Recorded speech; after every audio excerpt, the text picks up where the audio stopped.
Depuis plus de 20 ans, Leonardo DiCaprio est acclamé comme le plus grand acteur de sa génération. Il a tout. L'Oscar, les rôles à transformation à répétition, la fidélité d'un grand réalisateur et des scènes qui font le tour des réseaux sociaux en boucle et à intervalles réguliers. Mais si on arrêtait 2 secondes de regarder comment il joue et qu'on se demandait plutôt ce qu'il joue vraiment, et si, derrière le mythe de l'acteur intense, se cachait en réalité l'imposture la plus fascinante d'Hollywood. Film après film de DiCaprio, on retrouve les mêmes signes extérieurs de la douleur. La mâchoire serrée, le souffle coupé, l'explosion calculée, des symptômes émotionnels, mais jamais le vertige de la vraie faille. On croit à la performance parce qu'elle est bruyante, parce qu'elle est spectaculaire, parce qu'elle est surjouée, parce qu'elle est convaincante de force. Mais c'est justement ça le piège. DiCaprio joue la souffrance comme un excellent technicien joue du violon, avec rigueur, avec méthode, avec perfection, mais sans désordre. Il joue la douleur sans jamais y céder. Il pleure, il crie, il saigne, chaque émotion est calculée, posée, verrouillée. Il regarde sur le côté pour exprimer la honte, il serre la mâchoire pour dire la colère rentrée, il geint à demi-voix pour jouer la fragilité, mais jamais il ne se laisse faire, jamais il ne craque, jamais il ne lâche, rien ne déborde, rien ne vit. Il est, dans le sens clinique du terme, un sociopathe de la performance. Ce n'est pas une insulte, c'est une lecture fonctionnelle. Il imite l'humanité sans jamais l'éprouver. Mais après, on est en droit de se poser la question, qu'est-ce qu'un grand acteur au fond?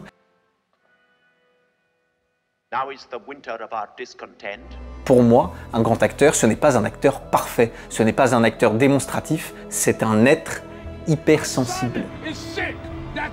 Quelqu'un qui ne mime pas l'émotion, quelqu'un qui se laisse happer.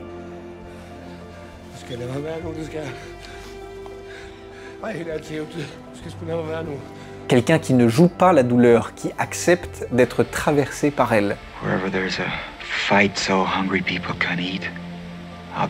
C'est une question d'empathie, de capacité à s'oublier, à ressentir ce qu'on n'a jamais vécu, à comprendre l'humanité sans la surjouer. Des acteurs qui ne jouent pas à l'extérieur du rôle, mais depuis une zone obscure, fragile, vivante. Et c'est là, selon moi, que DiCaprio atteint ses limites. Ce n'est pas qu'il refuse la perte de contrôle, c'est qu'il ne sait pas comment y accéder. Il ne parvient pas à cette empathie totale. Il reste à la surface, au bord du rôle. Et sans vouloir tomber dans une analyse de comptoir, je crois qu'il y a chez lui quelque chose d'un adolescent qui n'a jamais vraiment grandi. C'est ce qu'on verrait dans ses interviews et dans ses rôles, et oui, dans ses relations. Ce n'est pas le fait qu'il fréquente des femmes jeunes, c'est qu'il semble incapable d'avoir une relation adulte, mature, égale. Et ce blocage, je le retrouve dans son jeu. DiCaprio ne joue pas l'humain, il joue l'idée qu'il s'en fait. Pas par stratégie, pas par cynisme. L'explication est plus simple, mais parce qu'il ne sait pas comment faire autrement. Et le pire, c'est que ça marche quand même. Parce que le cinéma contemporain adore la performance. Il la transforme en GIF, il la transforme en TikTok, ça claque dans les bandes annonces. Mais les grands acteurs ne sont pas faits pour les bandes annonces. Ils sont faits pour les silences, pour les ruptures, pour l'invisible. DiCaprio n'est évidemment pas un mauvais acteur, c'est même probablement l'un des plus techniques de sa génération. Mais cette technique ne creuse rien. Elle impose, elle démontre, elle écrase même parfois. Et c'est là que le problème devient plus large. Car depuis 20 ans, DiCaprio ne joue pas dans des films, il cannibalise des films. Il attire toute la lumière, il devient le sujet, même quand il ne devrait pas l'être. Et ce rayonnement qui pourrait être fascinant finit par appauvrir tout ce qu'il touche. Même Scorsese, son mentor, semble peu à peu se laisser piéger. Regardez Killers of the Flower Moon. À l'origine, le film devait suivre le livre de David Grann à la lettre, c'est-à-dire une enquête menée par un agent du FBI au cœur d'un système organisé contre les Osage. Un film sur les mécanismes du pouvoir, sur la dépossession, sur l'impunité blanche, mais DiCaprio a refusé de jouer l'enquêteur. Il voulait incarner Ernest Burkhart, un personnage secondaire, passif, veule, suiveur, un mari un peu lent, un peu perdu, un peu amoureux peut-être, mais surtout un rôle à jouer, un rôle à performance, un rôle qui nécessite de jongler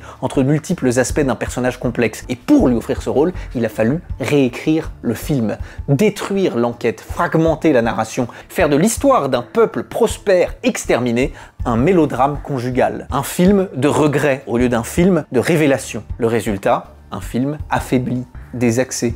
Excellent, c'est Scorsese, mais un film qui regarde les Osage depuis les yeux du bourreau. Et c'est là que la supercherie devient tragique. DiCaprio, en imposant son rôle, altère non simplement le projet initial, mais affaiblit aussi la force politique de l'œuvre. Il rend le film à propos de lui, quand il devrait être à propos d'eux. Et ce qui rend la chose encore plus cruelle, c'est qu'on connaît le Scorsese qui sait faire autrement. Le Scorsese des grands bouleversements. Le Scorsese de Silence. Parce que Silence, c'est probablement son chef-d'œuvre du 21e siècle. Un film brûlant, spirituel, nu, où le personnage principal, un missionnaire portugais confronté au doute et au silence de Dieu, demande une intériorité extrême. Et dans ce film, il choisit Andrew Garfield. Un acteur qu'Hollywood traite parfois comme un second choix, mais qui est en réalité l'un des plus sensibles, empathiques et désarmants de sa génération. Garfield ne cherche pas à être vu, il ne montre pas, il traverse. Il pleure sans grimacer, il chute sans style, il doute sans le jouer, parce que c'est de ça que le cinéma de Scorsese a besoin. Pas d'un acteur qui contrôle, d'un acteur qui se laisse faire. Scorsese est lui-même un être hypersensible, bouillonnant, porté sur le mystique, paradoxal. Ses meilleurs films viennent de là, d'un contact entre la chair,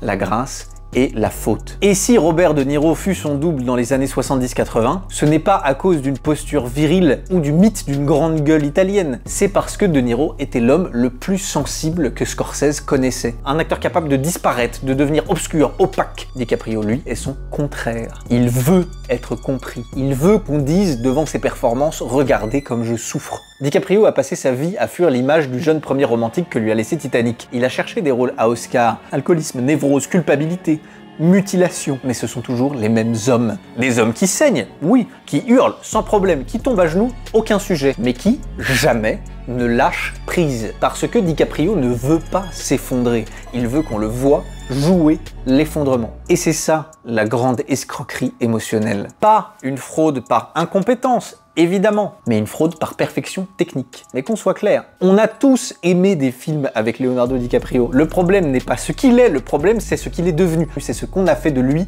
collectivement. Un maître étalon, une référence, un modèle de ce que serait le grand acteur, de ce que serait la bonne manière de jouer.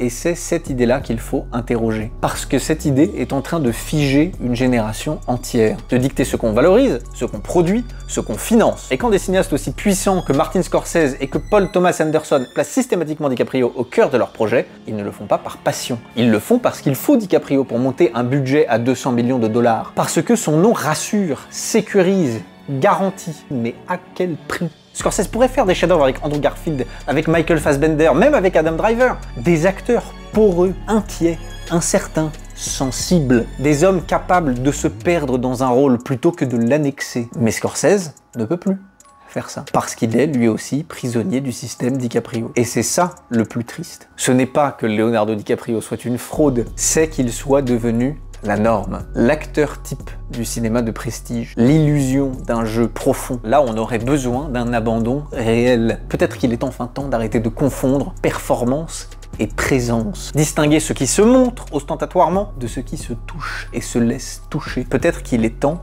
justement, de sortir de l'époque sociopathe qui singe la sincérité pour revenir à quelque chose de plus fragile, de plus humain. Une époque où l'on cessera de performer l'empathie et où l'on recommencera à la ressentir. C'était Contrebande, n'hésitez pas à nous mettre un like, à nous laisser un commentaire pour nous dire ce que vous pensez de ce premier format, et on se retrouve très vite pour les formats suivants.